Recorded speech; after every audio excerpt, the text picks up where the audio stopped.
Parker, man, how are you? Doing well. Good to see you again. Well, I'll see you in person soon. Going to be in Texas in a few weeks. We'll grab a steak, and then we'll just make an excuse to talk about something else because we can sit down with some mics, which we haven't done in a long time. Yeah, I've seen some of your in-person interviews that you did recently, so we're gonna have to do one of those the right way. Jazz it up, man. We'll jazz it up. All right, listen, look, we've done two shows of your Gradually Then Suddenly series. We killed the FUD and we cover first principles. They've been really popular shows. People really like them. The feedback is awesome, especially on the YouTube. The YouTube comments have been universally brilliant. So, very excited to cover this now that we're going to be looking at monetary competition. Also, I think the timing's really good one for this one, Parker, because there's a lot of conversations happening right now. I've recently reviewed the Taleb white paper with Lynn Alden, and we're going to be making a show soon discussing criticisms of Bitcoin and being as critical as we can be. And we've now got Bitcoin become a legal tender in El Salvador, so I think it's a good time to be discussing this. I think it's the right time. We've got a few bits we didn't get to cover in our last episode because we did a monster 2 hours and missed some bits, so I'm ready for this. So we'll kick off. Let's kick off with something we didn't get to cover in the last show, which is an important part of something you were talking about. Is like Bitcoin being a rallying cry, Bitcoin being a fight for freedom, which I think again right now is especially important with all the crazy shit going on in the world. Bitcoin for someone like myself just appears to be that lifeboat, that thing we can refer to, that one thing we have in this world. Well, there's a few things, but one of the few things we have in this world to say, this is ours. You can't touch this. So let's talk about that, man. Yeah, so Bitcoin as a rally cry is something that I wrote, I think in the 2 weeks after the March 12th, 2020 crash, where Bitcoin crashed from 8,000 to 4,000. And, I oftentimes I always key everything back to first principles, and that when Bitcoin crashed from 8,000 to 4,000, I asked the question, did anything about this change anything about Bitcoin's ability to credibly enforce a fixed supply of 21 million? If no, I will buy more Bitcoin. But you can consider people's, that was more of just a fun piece that I wrote because everyone needed a little bit of a pick me up. But it's also symptomatic of what happened in March of 2020. Again, the history will be written dating back to the financial crisis and then the lead up to the financial crisis, that this all ties together. But that there are certain moments like, Lehman Brothers failing or Bear Stearns. March of 2020 was one of those. And that it wasn't just the price of Bitcoin crashing, it was that the Fed came out in 3 different series. I believe one on March 12th where they announced, my memory isn't great on this, but it's like, I think on March 12th, 2020, they announced a $1.5 trillion increase to their repo program to provide emergency funding in the repo markets. They then came out like a week later, like the market saw it, puked. Week later, Fed came out with like a 700 billion QE program. Market kind of rallied and then puked. And it's like, if the Fed knew what it was doing, it it would have a solution. It's literally just reacting to the market. And then I think on March 26th, or March 22nd, then the Fed came out and they basically announced an unlimited QE. Like, we're going to go bigger and badder than we've ever done. We're not going to put any constraints on it, and it's going to be awesome. And then everyone else is looking at that and saying, that's crazy. It's not going to end well. And in the financial community, they say, hey, that's crazy. It's not going to end well, but they had to do it. I think in the Bitcoin world, what we look at is say, hey, that's crazy. It's not going to end well. And we are not going to put our fate into somebody else's hands. That we are going to take control of that. Like enough is enough. And that I really do think about it as the Fed printing money, whether or not people realize it or not. It's like punching someone in the stomach over and over and over again. And there are these certain ideas, like New Hampshire has the "Don't tread on me" as their motto. It's not that it's Texas's motto, but there's a famous flag from Texas history, which is the "Come and Take It" flag. That it's a combination of those two things. It's like, "Hey, you guys thought that you were in control. You thought that you could fix all of our problems. You can't, and you keep fucking things up so bad. Um, we're in control now. We're taking control of our own destiny." And that's really what Bitcoin is. It's extremely volatile. The thing goes up and down, but what you are in Bitcoin is in control of your own destiny. And I opened that piece.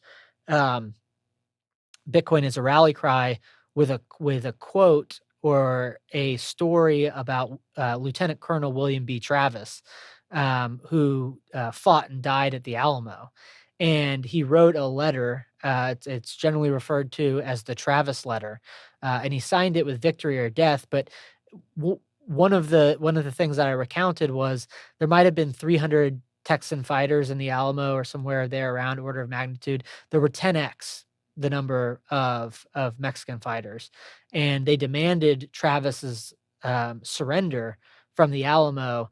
And he recounts it in his letter. He said, "The enemy have demanded surrender. I returned their demand with a cannon shot."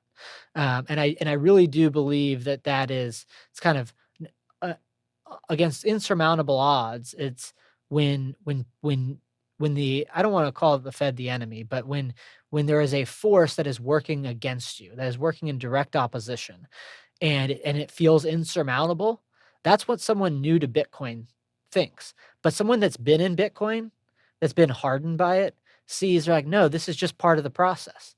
This is all just part of the process, and this is our only way to freedom. This is the only way to solve um, the fundamental structural problems economically, societally, that we need to get money out of the hands of government. We need to put destiny in our own hands. We need to be able to rely on the fact that if we create value in the world and that we can store it in a form of money that can't be debased. And that might seem, like a far cry from someone fighting at the Alamo, but it's it's it is the most fundamental element of freedom. That if I contribute value to another human being, then I can preserve that into the future, and that some government crony can't choose to make my money just because they think that it's best purchase less over time, because what it ultimately means as you multiply it out is it ultimately ends with Venezuela. It ultimately ends with wealth being destroyed, with people that formerly had wealth being descended into extreme poverty, and ultimately violence, and nobody wants that for themselves. And it's like Bitcoin is that flag to say like enough is enough. The adults thought that they, could like fix our lives from central command. They weren't actually the adults. They were just a bunch of crazy people, and we're the sane people, and we're not going to take it anymore. But it also extends to we want everyone to learn about it, because the more that you learn, the more that you understand about Bitcoin, the less that you look at the volatility of March 12th or when Bitcoin crashed from 40,000 to 30,000. It's just noise, and that the real signal are all the fundamentals, and that nothing about that noise ever changes Bitcoin's fundamentals. It just continues to get stronger over time, and you figure out how to live with what seems to be chaotic, but it actually simplifies everything about money and everything about how you deliver value and how you store value into the future. Do you think there could be, or do you think you'll start to see state responses to this, especially with conservative states? And I'm thinking just a couple of examples. Uh, the federal government still classes marijuana as illegal, yet some states initially started to legalize and decriminalize, and now broadly across the US, in most states now, marijuana is legal, or certainly decriminalize it at least. And also, we've seen during the COVID crisis, some of the governors start to do things in opposition to what the federal government wanted people to do.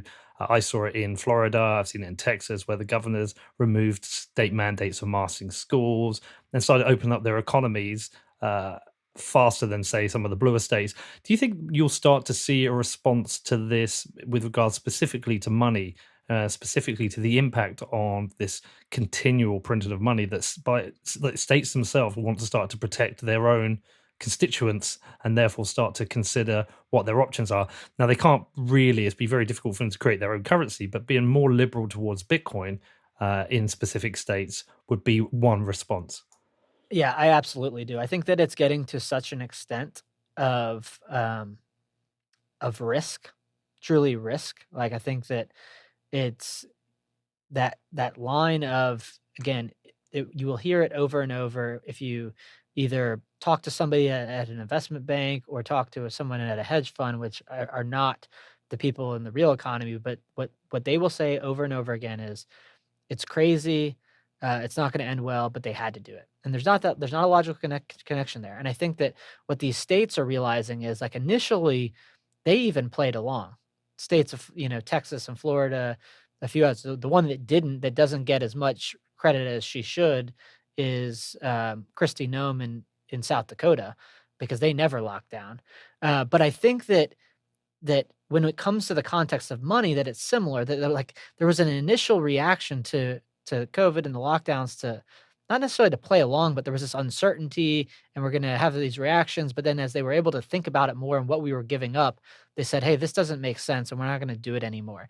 And that the states actually had to step in to lead, because the federal government was encroaching. And I think the same exists with money, that that it was kind of like everyone was willing to go far out on the ledge, and it was after the financial crisis, it was the same thing. It was crazy. It's not going to end well, but they had to do it. When you do that more than once, then everyone else starts to look and say, hey, the people in the real economy, our livelihoods are at stake.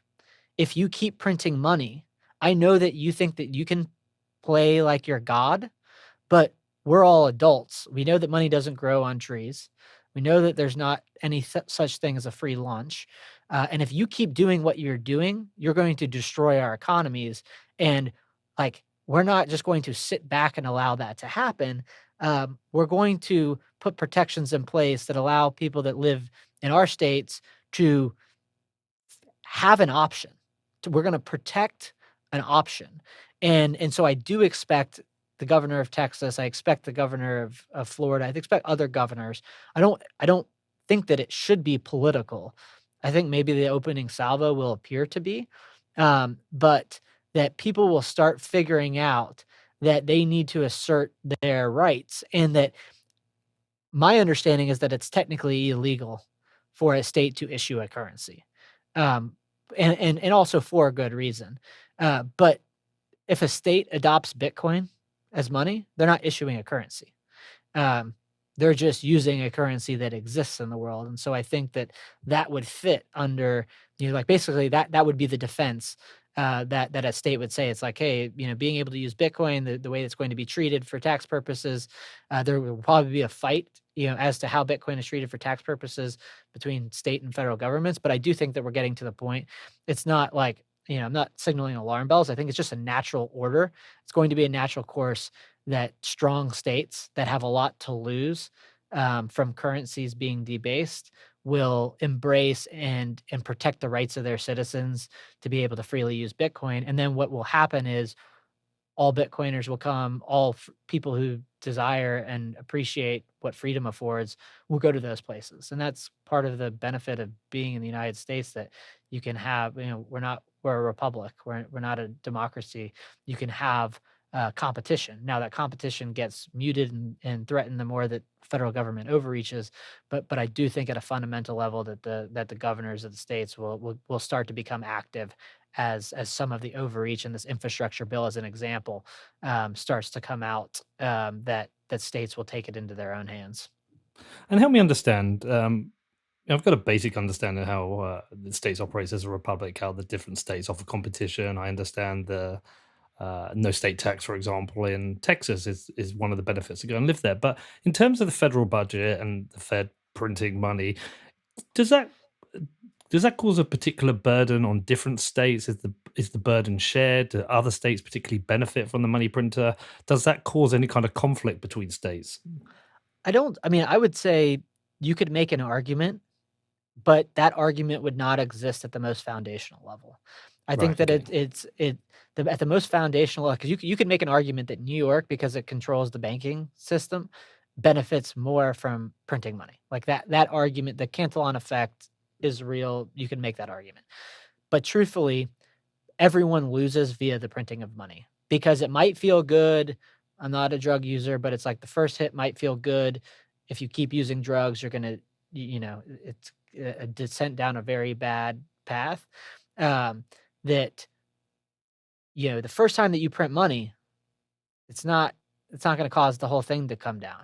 Second time, not gonna cause the whole thing to come. You keep doing that and you get addicted to it, and then the whole thing falls, and economies are not zero sum.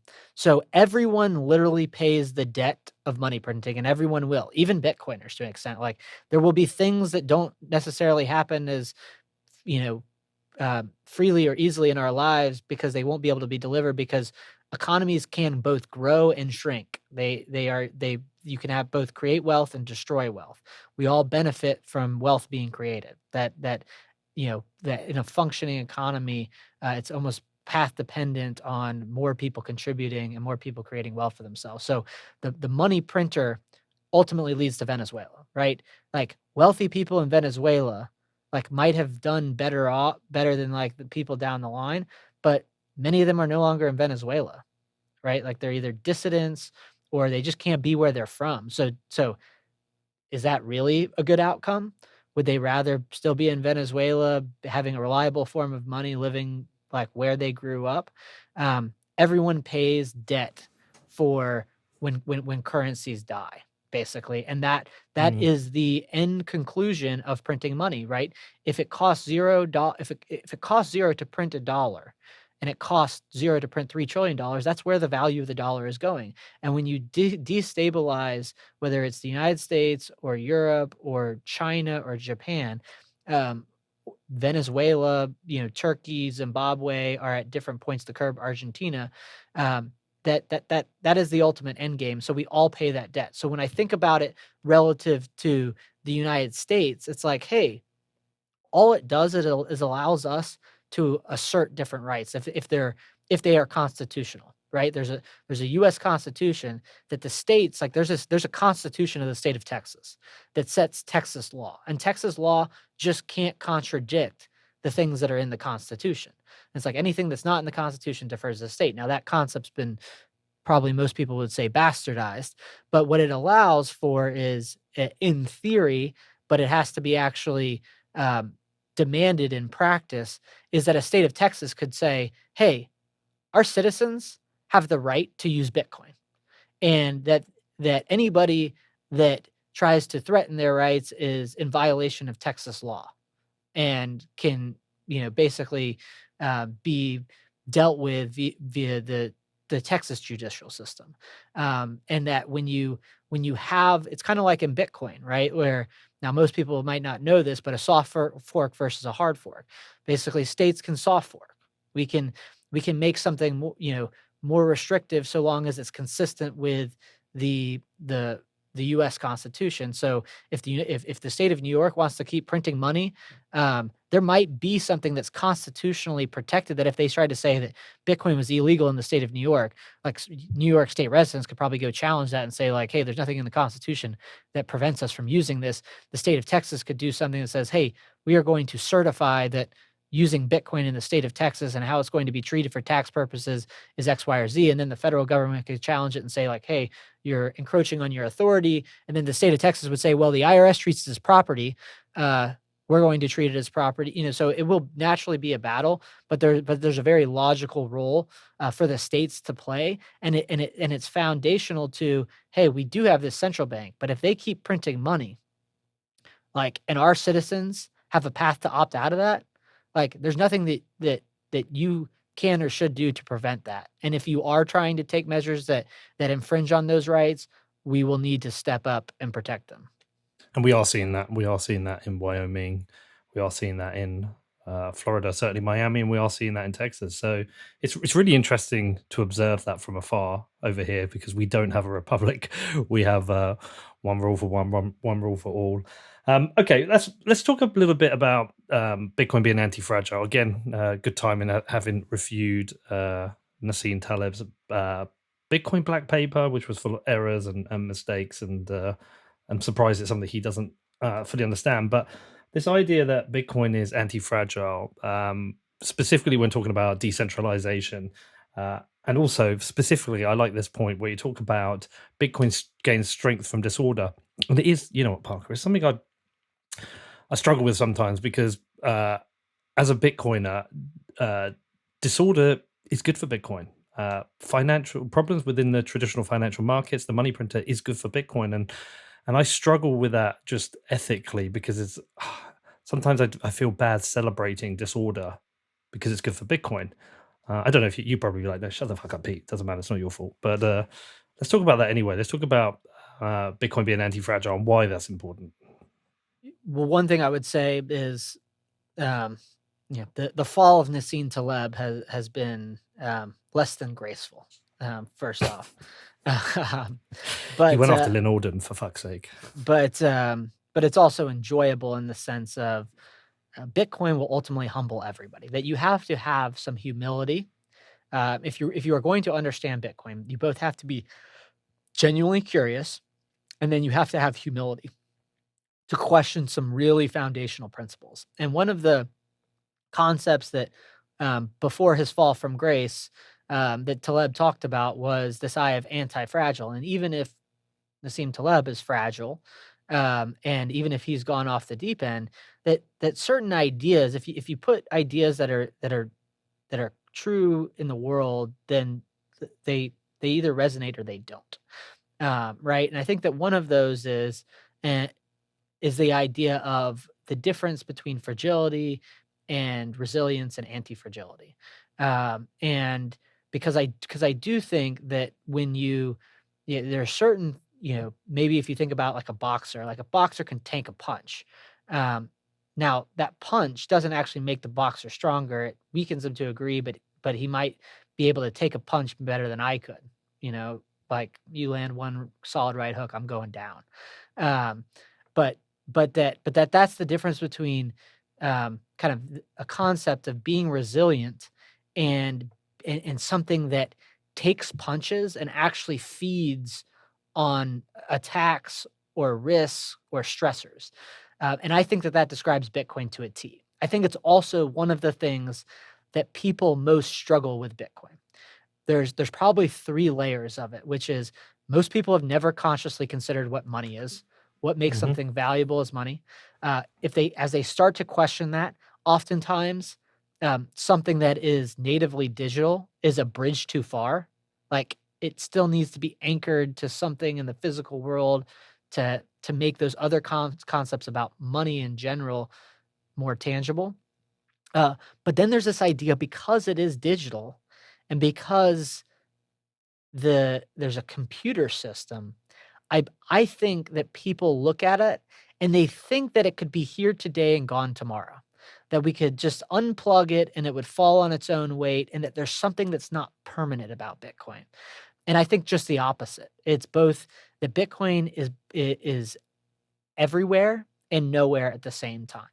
And that creates um, this degree of beyond resiliency that you know Bitcoin is basically the greatest game of whack-a-mole that's ever existed. That you can never attack it because it both exists everywhere and nowhere at the same time. That there are nodes running such that if half the world went off the grid, the other half continues to exist. Now, if the world ceased to exist, we don't need money and it's not a big deal. But that Bitcoin is a monetary network. It is designed in such a way that has such high degrees of redundancy that there is no head that you can cut off. And that if you are actually attempting to cut off the head, that the system itself recognizes that. And because it's not possible, because you're like, oh, you're trying to cut off the head of Bitcoin and that doesn't exist, but you are presenting a risk to me. So I'm going to immunize the threat. I'm actually going to respond to it. And I'm going to, like an example of that would be um, if, like not that this was like an intended attack, but like when Mount Gox got hacked or got stolen, that everyone looked at that and said, hey, we're not going to let that happen to us again. So that spawned a massive investment in hardware wallets and a promotion of self-custody, kind of education, and then the hardware itself and running nodes. And but that was really accelerated because a bunch of people lost their Bitcoin. Separately, when China bans Bitcoin mining, like Bitcoin mining doesn't go away, everyone then looks at it and says, hey, you know what? If a government is not conducive or creating rules that make it friendly to Bitcoin miners, we need to go places to where they are. So, let's consider that before we invest, the equivalent of $100 million today in a Bitcoin mine. If a politician comes out and says that we're going to do X, Y, or Z with Bitcoin, then it also ushers in that idea, hey, we need to actually custody our own Bitcoin because we can't be reliant on an institution. And that, whether it's actual attacks on Bitcoin, whether it's an institution failing like Mt. Gox, or recently there was a South African exchange, that there's that none of those things kill Bitcoin, and all those things make Bitcoin stronger. When Bitcoin crashes from 40,000 to 30,000 in like 30 seconds, or whenever that happened a couple weeks ago, or from 8,000 to 4,000, it literally shakes out weak hands. It shakes out the weakest of hands, and the people that step in are stronger. And then people learn, oh, Bitcoin didn't die. And then when people learn Bitcoin didn't die, that helps them. They understand something about Bitcoin that they didn't understand before. But for the people that are really finding the signal, they then say, I need to actually go figure out why Bitcoin didn't die. There's the actual signal of the fact that it didn't, but then it elicits a response that is, people figure out that they need to educate themselves. So whereas people look at Bitcoin from afar and think, you know what, there could be a silver bullet that just causes Bitcoin to die. It's like, that couldn't be further from the truth. It's like any bullet that's shot at Bitcoin gets absorbed, and it is that actual act of attack that causes the Bitcoin network to accelerate its immunization of more and more threats. It's like, until a threat is presented, Bitcoin cannot immunize around it, but it will immunize the threat. And as it gets larger and larger, it becomes more and more capable for immunizing larger and larger attack vectors and threats. And do you think the reason Bitcoin becomes stronger with all these attacks is because it is decentralized, which forces the network to respond more as a like a unit of people and code, and it rather than, because I would imagine if it was centralized, these attacks would be easier, but I guess the best way I'm thinking about it is that if I consider something like the block size wars, which, funny enough, some of the people who listen to this might not even know about them, or not fully understand what happened back in 2017. But what I learned from that is that it made Bitcoin a lot harder to change. The benchmark, the kind of like the line for wanting to change something in Bitcoin became a lot harder. The process of submitting a bit, getting it approved, the people agreeing to a change became a lot harder. And I think that's, to me, it's because it is decentralized, because all decisions are decentralized. Is that what it comes down to?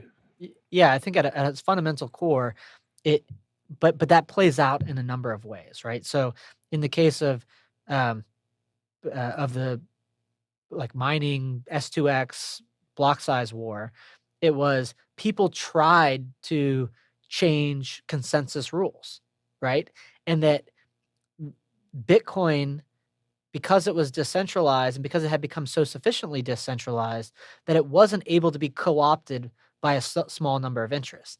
And that what happens from there is, not everyone sees this at the same time. But certain people look at that and say, I get it. I was wrong. That they say Bitcoin is about consensus, and the fact that Bitcoin couldn't be changed in this way is a feature. Now, other people, like, they'll find it out for different reasons. But in 2017, the Bitcoin network was a certain size. Now it's much larger than that. More people have adopted it, more businesses, more individuals, and that it's, as Bitcoin gets larger, it gets more decentralized. If you have 10 million people in a monetary network versus 100 million people in a monetary network, it's incredibly difficult to change. Like, if just look at the political landscape, right? Like, I mean, the world's never been more divided, seemingly, like, even within single countries.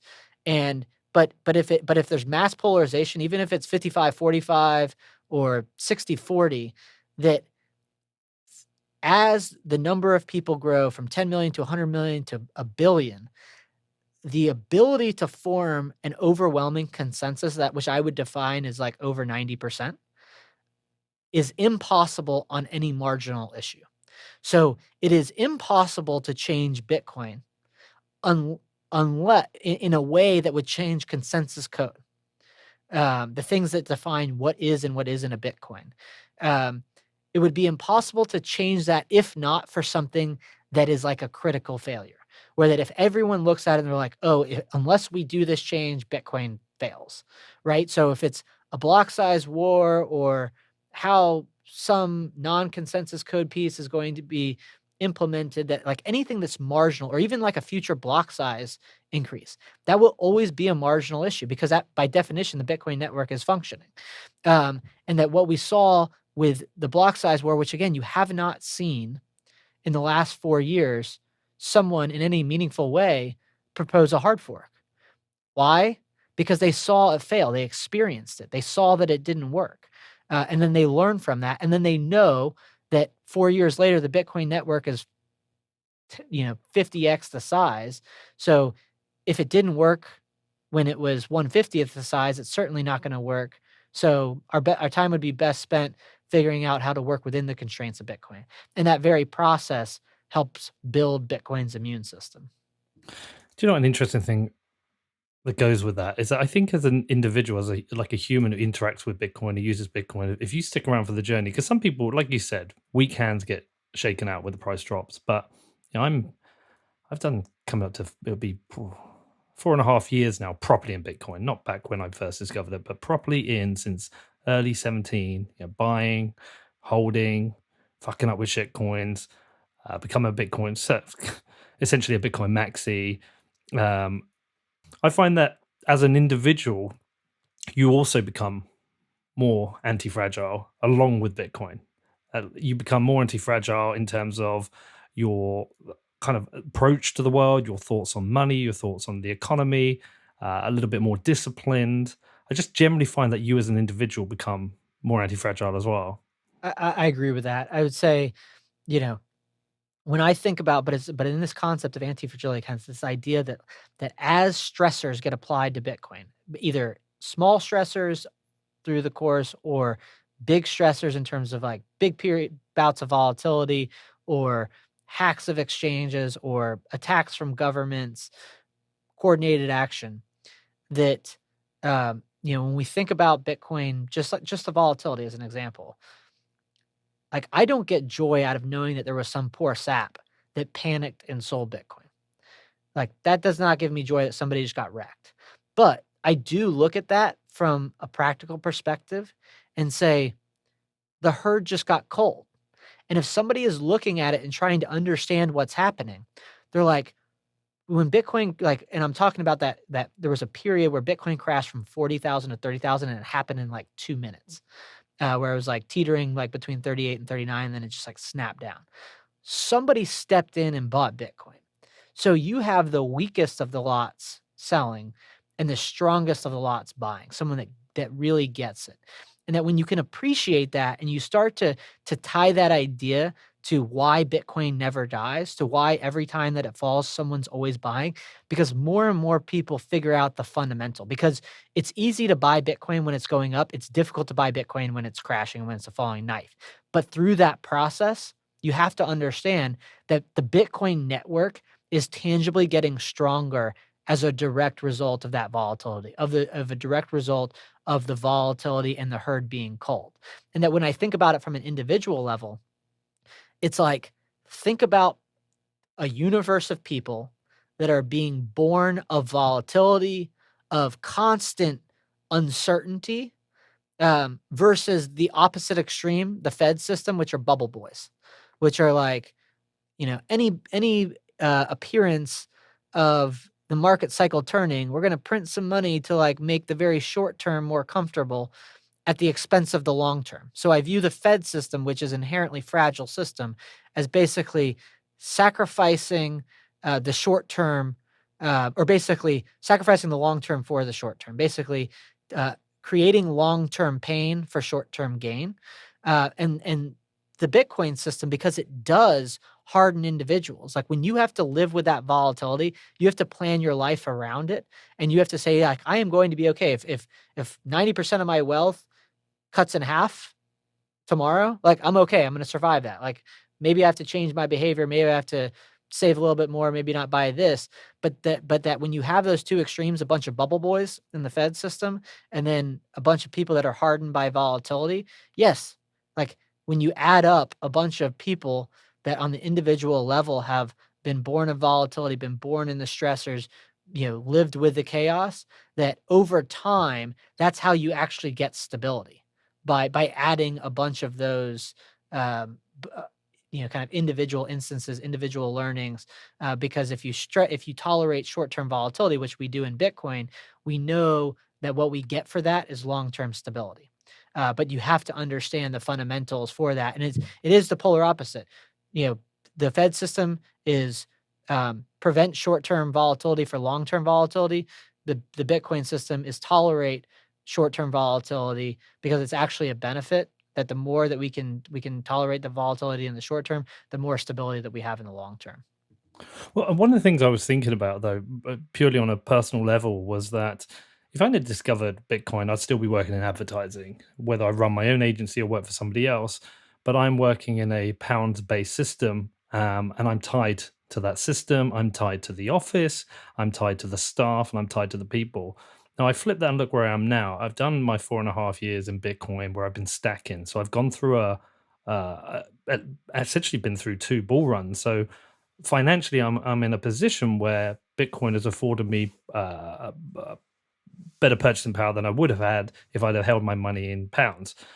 But add to that the fact that if my attack is failure of the pound, failure of a government, attacks from my government, I'm essentially more kind of in a better position because I am anti-fragile because I've got the wealth protection of Bitcoin, but I've also got the ability to move geography. If I wanted to get out of the UK, I can get up, I can move, I can come and sleep on your couch in Texas. I could go to El Salvador. I could go to another jurisdiction which is a bit more Bitcoin friendly and not have that fear of being stuck within the system. I can operate my business from anywhere in the world because it's a Bitcoin based business. But also add to that another thing that I'm thinking about these attacks.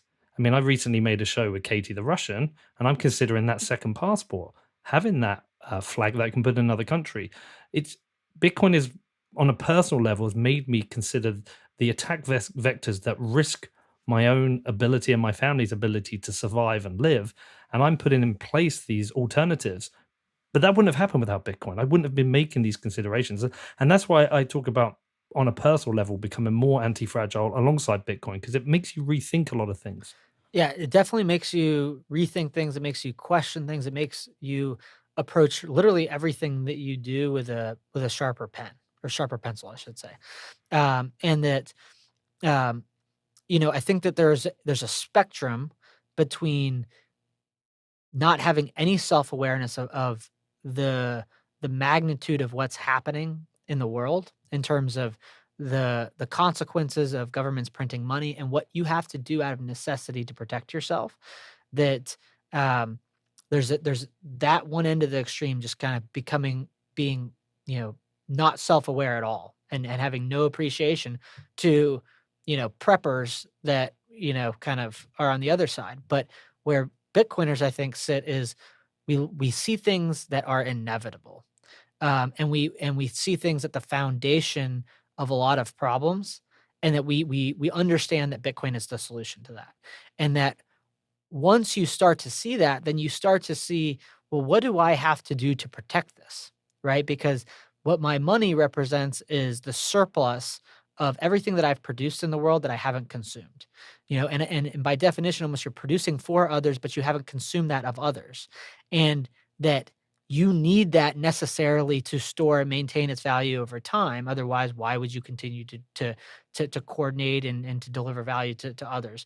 But in Bitcoin, like you said, you start to think of those things like it is not crazy to think that when I say that Bitcoin can't be banned, it's not that some government is not going to be crazy and try to limit their people's ability to use it.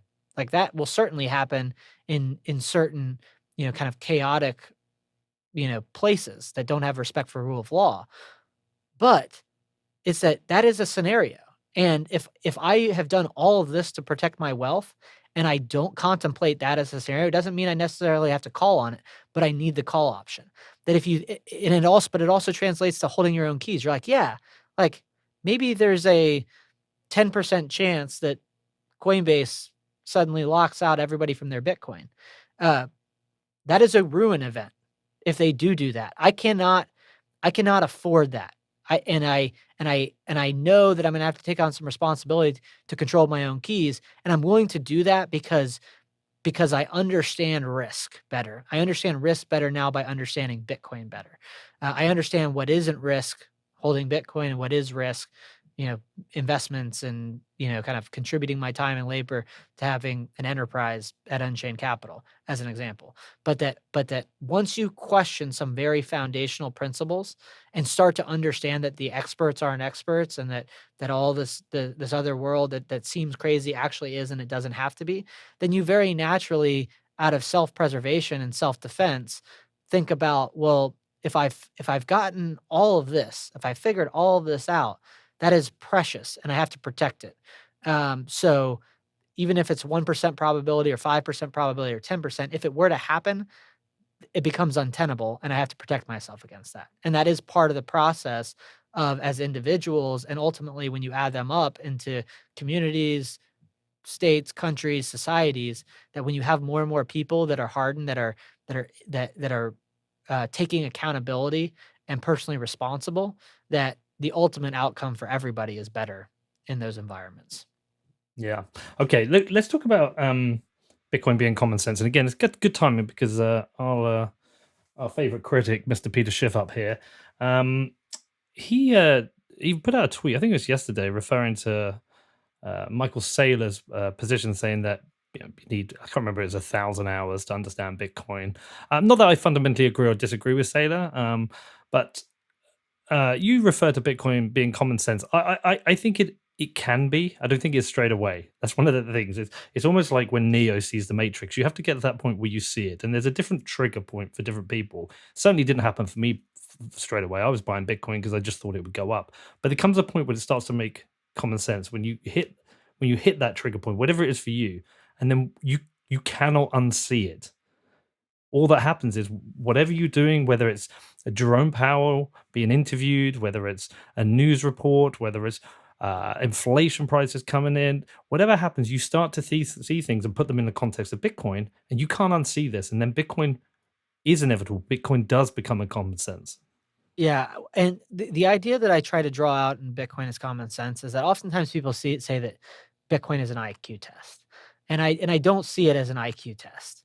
I think that a lot of people overthink it. That people that might score high on an IQ test, they'll sit at Bitcoin and they'll stare at it and they'll stare at the components and they'll fail to see the forest through the trees, and then you'll have someone else come along and be like, oh, wait, like there's only going to be 21 million Bitcoin and like the government's printing trillions of dollars, like, yeah, like what do I have to lose? Like this makes sense. Like this makes more sense than that. Um, and so there was a pamphlet or essay written by Thomas Paine before the American Revolution, uh, which was titled "Common Sense," and I think the opening line of it, which I include in my piece, talks about how these ideas, kind of essentially communicating that the ideas that he's going to put forward are not yet commonly accepted, and that oftentimes time rather than reason or logic makes more converts. That it's just something you have to experience. It's something that you have to feel and see, and then it makes sense rather than you can't just like overthink it. Now, coincidentally, or he basically then makes a logical case as to why it's obvious that we have to have an American Revolution. Um, but when I think about those ideas in Bitcoin, it's that that more often somebody just has to have an experience that that makes Bitcoin make sense. That might be somebody gets censored by their bank and they get a letter that says, "Hey, we're closing your bank account tomorrow or in the next 30 days. You're no longer a customer." And you're like, "Hey, I think it was like a Sequoia partner, or there was like a major Silicon Valley VC who like got a letter. He had been like a client of either Bank of America or Wells Fargo, one of those legacy banks, that they were shutting his bank account down in 30 days for no apparent reason. Dude, it happened to me. I had my Right. Lloyds Bank with 25 years. I mean, I've talked about this a million times, but I was with them for 25 years. They phoned me up and they wanted to go through all of my payments and explain what they were. Basically, the exchange transfers. It was the Bitcoin stuff. And I just said, look, it's none of your business. I'm a 42-year-old adult. I'm a parent of 2 children. I don't need a parent from you in the bank. I'm not overdrawn. I don't owe you any money. I'm not telling you this. I got a letter. My bank accounts were going to be closed down in 6 weeks after 25 years of service, and that was it. I was done. And that, despite that, was only this year, and I had masses of conviction already. But that was like, holy shit! Now I can lose my banking services. What if I lost my banking services and they refused to give me my money back? Right. Because it's not actually your money, it's their money. They just have a It's liability their to you. money. And it was interesting how you said that after 25 years of service, because that's literally what it is. You served the bank for 25 years and then they just told you, hey, you're out. And so it's either an experience like that or it's somebody in Argentina that's seeing their currency hyperinflate. And maybe we're not truly at hyperinflation yet, but that's where it's going. And they say, okay, like I don't have to understand everything about Bitcoin, but I'm looking at it and it's holding its value. It's functioning. And this other thing isn't. It's an A/B test. And there's a few principles that I talk about in Bitcoin as common sense, which are 2 truths. Money doesn't grow on trees, and there ain't no such thing as a free lunch. That those are things that we are taught as kids and that we fundamentally know. Like money doesn't grow on trees, and there ain't no such thing as a free lunch. Somebody has to make it. That when you start to realize what's happening today, the government's printing trillions of dollars, and I try to quantify it for people, like right in the 3 months from March 2020 to June 2020, the Federal Reserve printed $3 trillion, digitally created, however you want to think about it. The digital equivalent of printing 3 trillion of base money, effectively doubling the amount of money that was actually in the banks, in the banking system itself, not necessarily the total base money supply, but almost doubling the actual dollars that the banks themselves have. And that this month, like the last week, if you go back and look at it, the Fed right now is printing over $100 billion a week, or at least they did last week. That it is common sense that if you are going to contribute 8 hours a day to somebody else, which is what you're doing when you're doing work, that it doesn't make any sense to have somebody else in a land far away to be able to print the unit of currency that you're being paid in. Like that doesn't make any sense. And that in Bitcoin, you can basically either recognize that the old system is a world where somebody gets to print all the money and it's just not you, or you opt into the system where no one can get to do that, including you, right? And so it's like that is the idea that people key in on, where it's like 21 million, it's fixed. Everyone is afforded equal rights under the law of Bitcoin. Nobody gets to print money. And that when they, whether or not they understand how that's possible, it's just a common sense test. It's like, hey, the government printed $3 trillion last year. They're printing $100 billion a week this year. Which one do I want? Like I can see the market test of Bitcoin holding its value over time. I don't need to know how the telephone works to be able to use the telephone. And so, but they key in on that common sense idea of like money doesn't grow on trees. And there's this other idea that I talk about in the piece, because most status is a pejorative term, but most people that are apologists for the Fed system, that believe the Fed is doing some good in the world. I would argue the opposite. I would just argue that they're not doing it intentionally. They're not trying to make people poorer, even though they are. It's that if you think that the Fed is doing some good, actually go all the way down to the operation of when the Fed prints $3 trillion. Like they hit a button on a computer screen and suddenly $3 trillion appeared. Did that create any economic value? Like it didn't create any jobs. It was just like they literally, like when the Fed creates $3 trillion, they literally hit a button on a computer screen. It's like, did something fundamentally change about the economic system, or did it just be co-opted to change who gets to allocate the money? Because it most certainly is the latter, and that changing of who gets to allocate the money actually itself becomes destructive to the economic order. It actually makes it function less well. And then the Well, second there's a bun piece, fight as well, right? Prior to the pressing of the button, there's a bunt fight between the Democrats and the Republicans about how the money will be used. yeah, absolutely, and that also isn't the actual people who are doing the work, who are contributing value to society by actually producing things of real world value, of tangible value. And so when we bridge together that idea of, you know, money doesn't grow on trees, which is true, and that there ain't no such thing as a free lunch, where it's like, hey, you just made lunches for somebody and they just gave money to somebody else that made the lunches that you created today worth less. And someone has to figure that out by having their actual stored labor, which is what money is, degrade over time, which again, people will say inflation is theft or whatever it is. I would just think about it as like, I produced something for somebody yesterday and now they get to buy it from me for less today. You know, like why does that make sense? Or I have to buy something that has of lesser value than I've already produced in the world, and that it doesn't make sense, and that the operation of printing money does not actually create economic value. It actually degrades it, and that when people zoom out a bit rather than key in, like you can focus in, like, but how does Bitcoin credibly enforce a fixed supply of 21 million? How does it do that? Like that's a really hard equation to solve. And can it possibly be the more that, it's possible to know, and, like, I help people almost every day help that understand the how Bitcoin credibly enforces a fixed supply of 21 million, but I also tell people, before you try to zoom in on that problem, first zoom out and understand the why, because the why is common sense. The why of the common sense is we all need something that is an alternative to what exists today, and what exists today doesn't make sense. And over time, it is going to be looked back upon as, oh yeah, it would be the most obvious thing that's ever happened.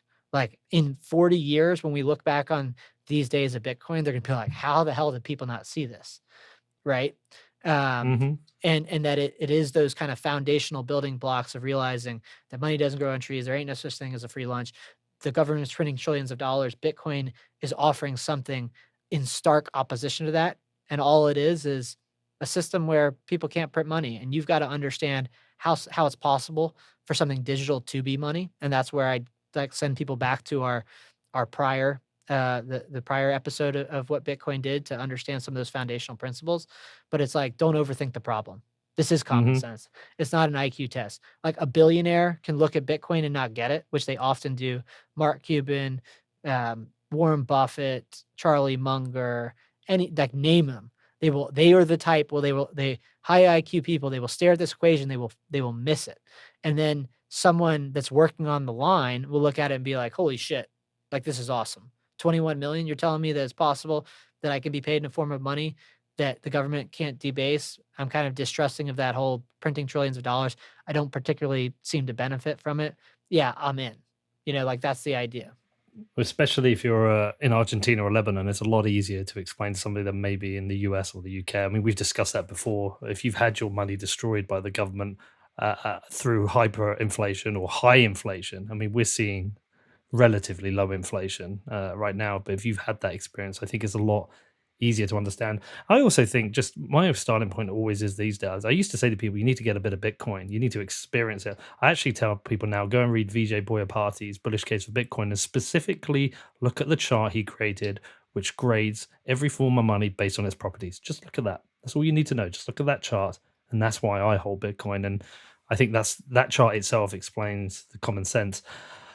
Okay, cool. Let's talk about Bitcoin fixes this, because I sometimes think it's an overused term, and you and I had a disagreement with regards to Venezuela. I've said I think I might be wrong. I'm ready to have a beer and a steak and discuss that again with you, because last time I said Bitcoin won't fix Venezuela, and you disagreed with me, and I think we're going to have that conversation. But generally speaking, I sometimes think the Bitcoin fixes this term is overused, but I generally support the idea of Bitcoin fixes this. I think it is healthy. Let's talk about this. So in the piece Bitcoin Fixes, I specifically talk about um, quantitative easing as an idea, and I think that when Bitcoiners joke about, I wouldn't say necessarily joke because there's truth to it, but when they meme that Bitcoin fixes this, it it's with this perspective that so much of what's broken about our economic structure, but that it seeps into more of a societal structure, is because our money is broken, and that we don't necessarily know exactly how Bitcoin is going to fix something, or that when it's going to be fixed, or exactly how. If we key in on that, some problem ties back to the foundation of money and the monetary structure being broken, then Bitcoin fixes it. We don't necessarily know what the solution is, but we know that the root cause is something to do with money being broken, governments printing trillions of dollars, and monetary debasement. Because once you start to understand Bitcoin, you can start to see those things. Like if we think about the fact that 50% of Americans don't have savings, well, if you have a form of money that degrades in value and that you incentivize spending of it, and everyone becomes trained not to save because it's not in their interest to do it because their money will literally purchase less in the future, then what do you get? You get people that don't have savings. But if you have a form of money that incentivizes savings, that increases in purchasing power, then every single individual that's saving in that currency will think long and hard about whether they actually need that cup of coffee, whether or not they need the house that's as large as it is, because every economic decision changes based on the calculus of, well, rather than the default position, they're going to purchase less in the future anyways, might as well spend it now. It turns to, oh, this is actually going to purchase more. I need to make sure that I really need this. And so that's just one example, but that if you trace it all the way back to its, I'd say, where the spring comes out of the ground, it's that we're talking about a fundamental problem of governments being able to print money, and that Bitcoin fixes that, and that everything else that Bitcoin fixes is a derivative of something that stems from the monetary structure, not just having a crack in the facade, but truly being, like falling on its own weight at the current moment. And so I also, though, have a recognition that most people, when I throw the term around quite liberally and frequently, QE, quantitative easing, most people don't understand what quantitative easing is. And so I talk about in that piece, Bitcoin Fixes This, kind of an architecture of what QE is and why it fundamentally causes imbalance and why it ultimately breaks both the monetary structure and the economic structure, and then some of the consequences of that. Well, it's one of the biggest impacts that Bitcoin had on me is that consideration around spending. Because you know what, Parker, I've never been financially responsible. I've always just spent and enjoyed life, and got to the point where I'm in my early 40s. I don't have a pension. I didn't have particularly strong savings. Well, I say I'm in my 40s now, but I was 37 when I got back into Bitcoin. And that it does reconsider things, because it's like, do I purchase this, or do I hold sats? And if I hold those sats, where do they sats put me on later on? I think that's a really important thing. And that misallocation of resources, I mean, we talked about that in the first episode we made, that, and it also makes me think of this other thing with regards to CBDCs. I don't know if you've seen it. I think it's China is talking about with their CBDC. They're talking about putting a use by date on money, a fucking use by date, or you don't have it anymore. I was like, what the fuck? And actually, so that's like next level encouragement of spending. I would check on that. Like, that seems like, I mean, I will not be surprised by anything with how crazy people are getting today. Like, the world's gone mad.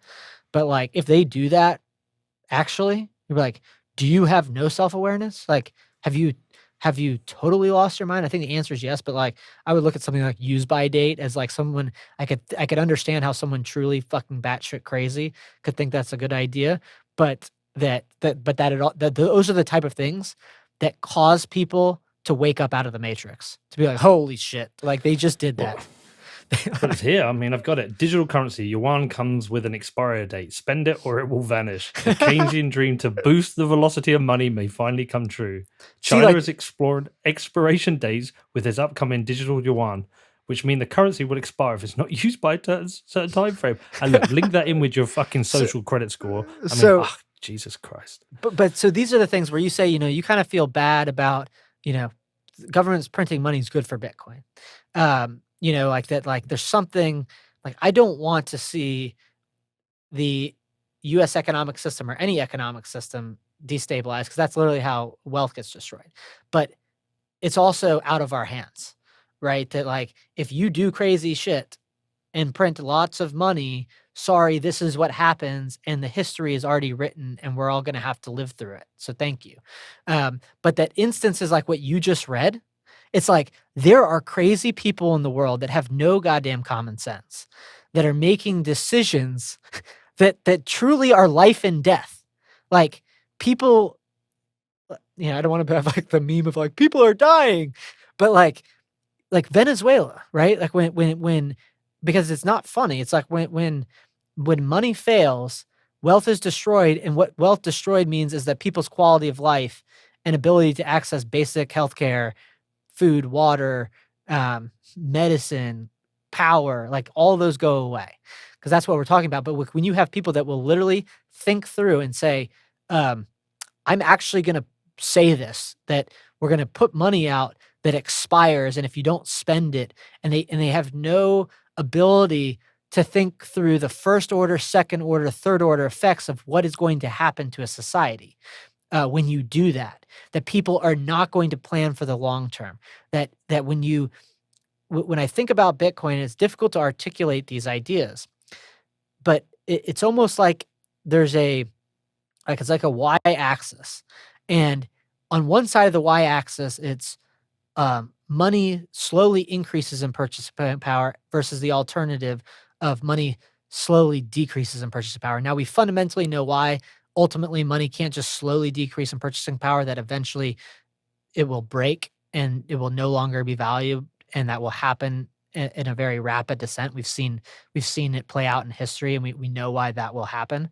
But if we just assume in this instance of everything degrades slowly or everything increases in purchasing power, which is what will happen if you have a neutral supply of currency like Bitcoin, a finite supply, because of the incentives of the currency. Think about 7 billion people operating with a calculus of my money will purchase more in the future versus less, versus the opposite, my money will purchase less in the future versus versus more. That you have, it's not just 7 billion people, but it's every financial decision, every economic decision, what they build, how they build it, how they save, how they consume. It sharpens literally 7 billion pencils multiple times a day, that it has people, and Save Dean talks about this quite a bit. It necessarily causes people to weight the future more than the present.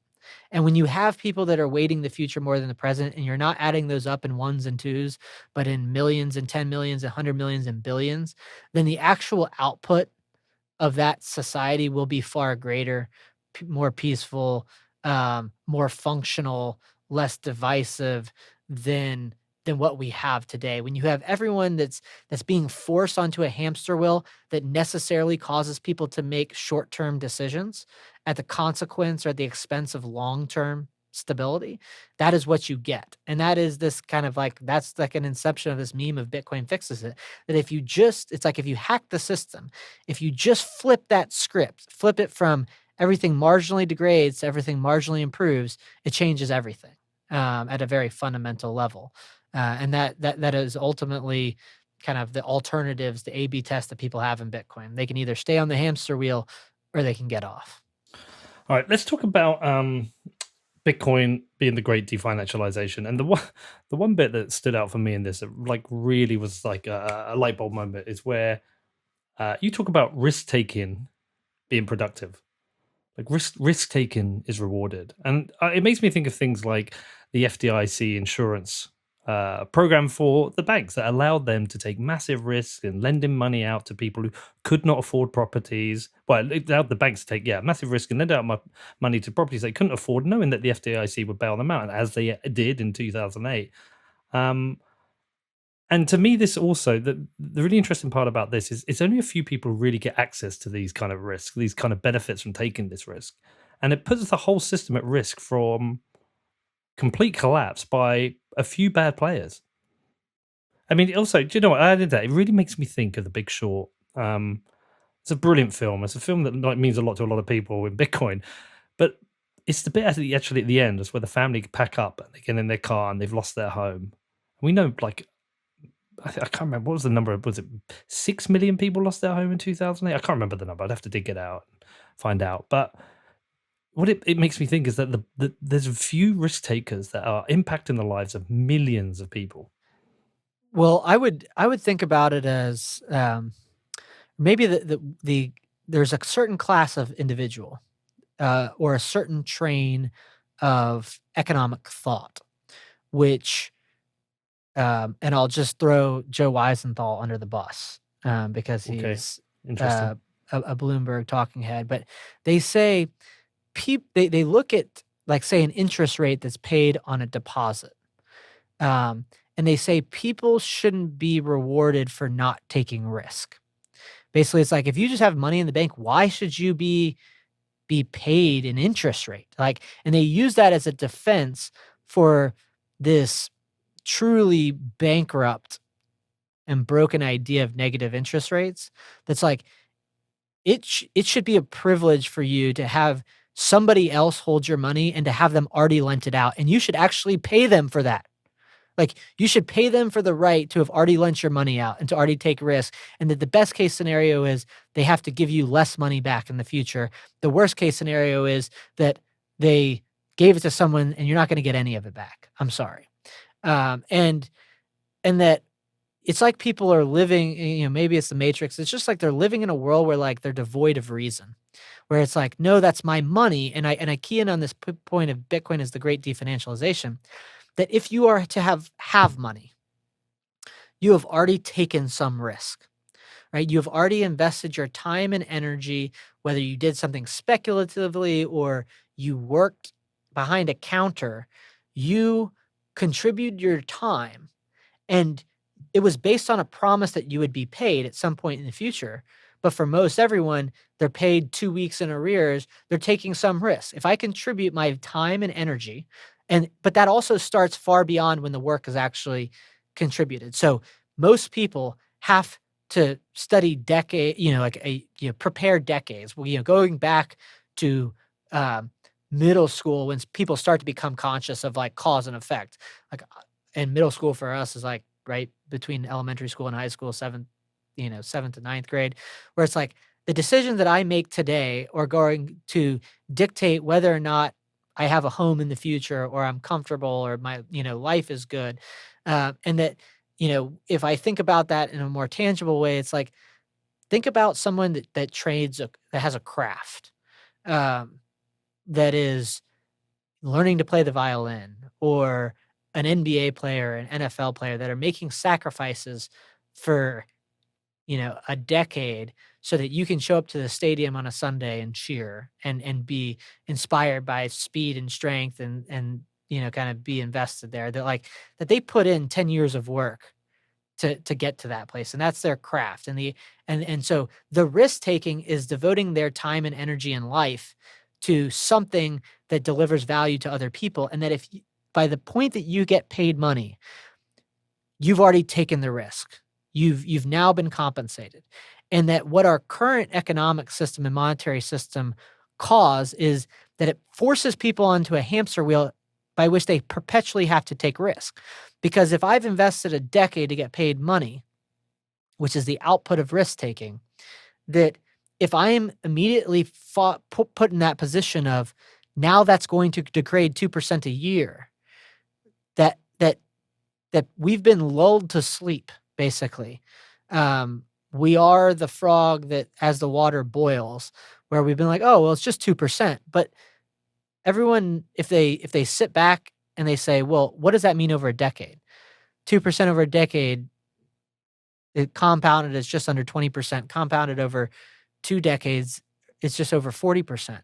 Imagine having the consequence as an individual. Always think about it as the individual and then multiply up, or aggregate up to a collective. But if each individual is put in the situation where they had to invest their time, energy, take risks, be paid in the form of money, and then over the course of a decade, they have to replicate or replace 20% of the surplus of what they've provided to somebody else, because that's what savings in monetary form is. You've provided value to somewhere else and you have consumed less from other people. If you have to replicate 20% of that over a decade or 40% over 2 decades, you start to make very bad individual decisions. You start to take risk rather than save. And you're only taking risk for the purpose of maintenance, of replacing what you've already saved.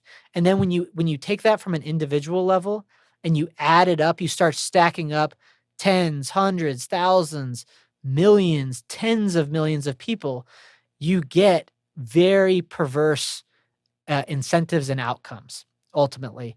And that people have to understand that there is a difference between savings and investment and risk taking. Like, I think about savings as monetary, risk taking is putting monetary savings at risk, with the goal of producing something of value. Like, think about it as the entrepreneur. Like, I see a problem. It is that it's difficult for people to custody Bitcoin themselves. I am going to endeavor my life, my time and energy to helping build a solution that makes it easier for people to custody their own Bitcoin. That's what we're doing at Unchained Capital. Now, if I'm wrong about that, if that's not what people actually want and they just want to custody with a third party, then I've devoted my time and energy and I'm not going to ultimately be paid for it in the way that I expect to be and expect to be. That is trial and error, and that's risk taking. I'm risking my own time, which is ultimately my own labor, which is ultimately my life. Right now, that's a decision that I'm making, and I would only be pursuing that endeavor if I expect to be rewarded for it. But I'm putting my own capital at risk. I'm putting my own time, my own energy at risk. But I've got Bitcoin. That's my savings. That's my fallback. So that if this doesn't work out, I've got I don't have that ruin event. Now, what people have had to be trained into is that when they invest in the stock market, that's a form of savings. No, no, no, no. That's risk taking. You've put your money at risk.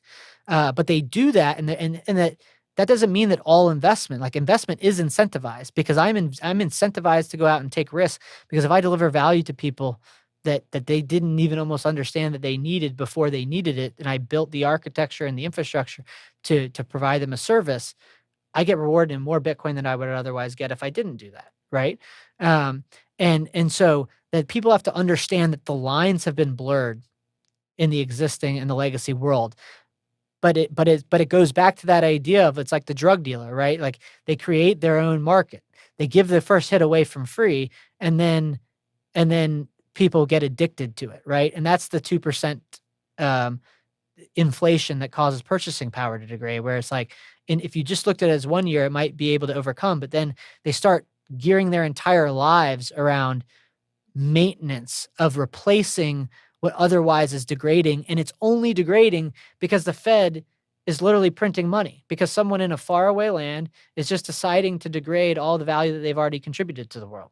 And so when people start to key in on this idea that savings is fundamentally different from investing or risk taking, and that most of what people perceive to be savings in our current legacy system is not actual savings, but that they've actually been forced onto that hamster wheel because they've been told that they have to make their money grow. Why do they have to make their money grow? Because it degrades in value. Why does it degrade in value? Because the Fed prints it. And then it's like, oh, wait, but I don't have to exist in that world anymore. There's this other alternative that I can opt out of that world, and I can just save in a form of money that doesn't get debased. That life becomes much more simple in that world. And that what people are going to realize is that all of these financial assets that have become monetary substitutes or near stores of value are in fact risk-taking endeavors. And that Bitcoin is superior in performing the function of what they are actually trying to solve for via these financial assets, and that over time, people will look at that and they were like, "Why am I holding a junk bond that's returning 4% in a currency that is being printed at faster than 4% a year?" Right? And they will say like, "I'm out, eject, give me Bitcoin." And then they will look at stocks and they will look at stocks too. And they will say like, "Wait, this stock has like a dividend yield of 1%, or this stock doesn't even pay a dividend, and it's trading at like, 100x times earnings. Like, why do I own this? I only own this because it's like part of like a quote blue chip 401k plan. Like, I'm out. Give me Bitcoin. Like, all I need is a better form of money that doesn't that doesn't lose value." And that as more people figure that out, this idea of the difference between savings and risk taking and investments, they will realize that they don't have enough money, that what they actually have is at risk, and that they're incentivized sooner than the next guy down the line to get out of the financial asset that is highly levered, and get into a form of money that can be fully reserved, that can be out of anybody else's control, and that as they do that, that is part of the Bitcoin monetization process. Is part of the process that will cause Bitcoin to to become less volatile, to become a stable day to day currency, and that there is it's one of the lines that it's something I think people feel once they get into Bitcoin, that there's two ideas. There's something deeply cathartic about beginning to save in a form of money that works in your favor rather than against it. It's like an 800-pound gorilla being taken off your back, or somebody's foot being put on your throat. That like when you take that off and you're like, oh, you know what? I've got the best form of money that that I could possibly have or that's ever existed. I can go focus on my day to day life, the things in my personal life, creating value for other Bitcoiners at Unchained. I can do that and I don't have to worry about that. That's there and that's always going to be there for me. Um, and that if something doesn't work out in the risk taking endeavor that I'm currently pursuing, I've got that and I know that it's secure.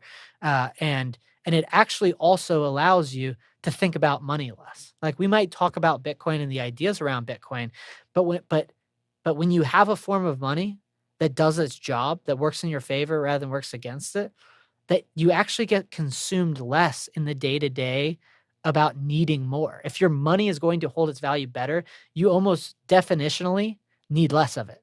And as you need less of it, you think about it less. And your life can be devoted to actually delivering value to other people rather than just making money. Like it truly is. It's like a little bit mind-boggling, like the effect that Bitcoin has on you once you start to get beyond the break, essentially, once you get past the kind of beginner stage of adoption, and it starts to become intuitive, that you realize that that Bitcoin is the solution to a lot of problems.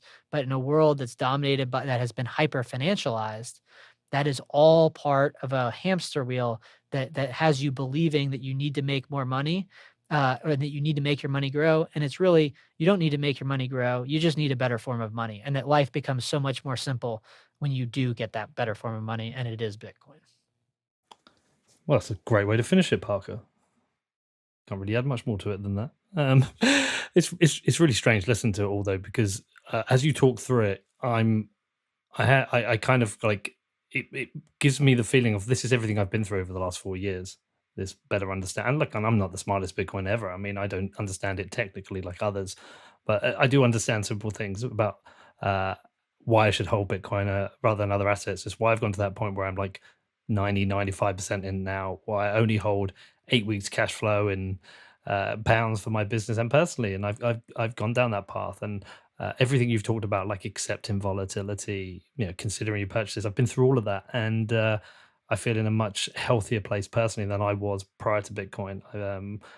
financially certainly, and I feel like I said before, I feel more anti-fragile myself. So listen, I really appreciate you coming on and doing these shows and explaining it to people. You explain Bitcoin in a way that other people don't. You've always got that consideration for what money is and what makes good money, and that's always a lens through everything you seem to do, or that's certainly the lens I see it through when you're explaining it. So I really appreciate it, man. Certainly should tell people a little bit about what you do, because you've put the effort in for me here. Tell people a bit about Unchained. Yeah, well, so one kind of Unchained's based in Austin, Texas. We host the Austin Bitcoin Developers Meetup. Always recruiting Bitcoiners and Bitcoin companies to come to Austin and Texas, because I do think that, coming on these podcasts and helping to educate about Bitcoin, helping to accelerate the the path down the rabbit hole or the adoption curve to someone really understanding at an intuitive level, that what we're ultimately doing here is building a monetary network. And Unchained Capital, in our own way, are helping to build a piece of that, which is helping to standardize and institutionalize collaborative custody, basically helping create a bridge between a world of you're on an island self-custody and you're checking all of your rights at the door with a full custodial solution, something that puts keys in people's hands, but has a trusted partner to be there alongside of them to help them secure their assets, but ultimately putting them in maximum control, where people are sovereign over their wealth. So that's really the core foundation of our platform. It's built on multi-sig.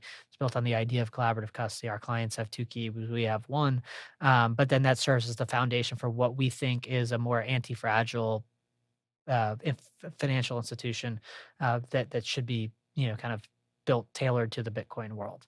But I think about it as a much broader piece that we're doing, kind of one thing in the Bitcoin space, but what we're all doing in aggregate, literally anybody that's just adopted Bitcoin, people are producing content, people that are building infrastructure. It is most people from the outside looking in see a price trading on a screen and it feels like a stock. What is actually happening is a monetary system is being built from the ground floor, that individuals and businesses are building that, and that we're doing that in Austin.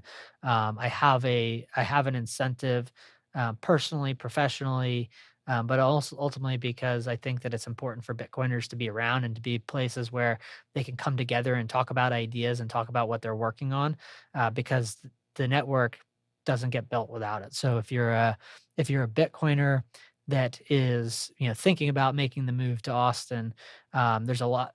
People are getting off the boat every day, and it's only gaining strength. So beyond what we're doing at Unchained, there's something that's special happening in Austin. And if you are having FOMO, you should be. And the next Austin Bitcoin Developers Meetup is August 19th. And then there's a lot happening in the state of Texas. Not only is it the great mining migration, the great Chinese mining migration of 2021, and many miners are coming to Texas, but BitDevs Austin is August 19th. PlebFi Austin is the 21st and 22nd. We're hosting an event. I believe it's at our office. It might be on campus for UT students, University of Texas students, to help them understand Bitcoin. One of our interns is going to be leading that. And then we're going to go down, and that's the 24th. We're going to go down to Houston for the Houston Bitcoin Meetup. The Houston Bitcoin Meetup, I believe, is already the second largest meetup in the country. And then we're going to complete the Texas Triangle, going up to Dallas for BitBlock Boom, which is the 26th to 29th. So there's a lot that's happening in the state of Texas in general, but particularly this month. So if you are thinking about coming to Texas, you should probably come check it out this month in August. There'll be a lot of Bitcoiners around all over the state, and we just want more and more Bitcoin and Bitcoiners here. Well, you've been hammering me to move there for a long time, and I'm getting closer and closer to certainly spending more time there. I told you I'm going to spend quite a bit of time next year. I'm coming in 3 weeks. I'll come to Houston. I'll come to Dallas, and I'll probably buy the biggest steak I can find you, because I certainly owe you it. And we'll have a proper catch up, talk Bitcoin, and eat some steak and drink some whiskey, man. I'm looking forward to it. All right, brother. Listen, appreciate you and everything you're doing, and I will see you in a few weeks. See you soon.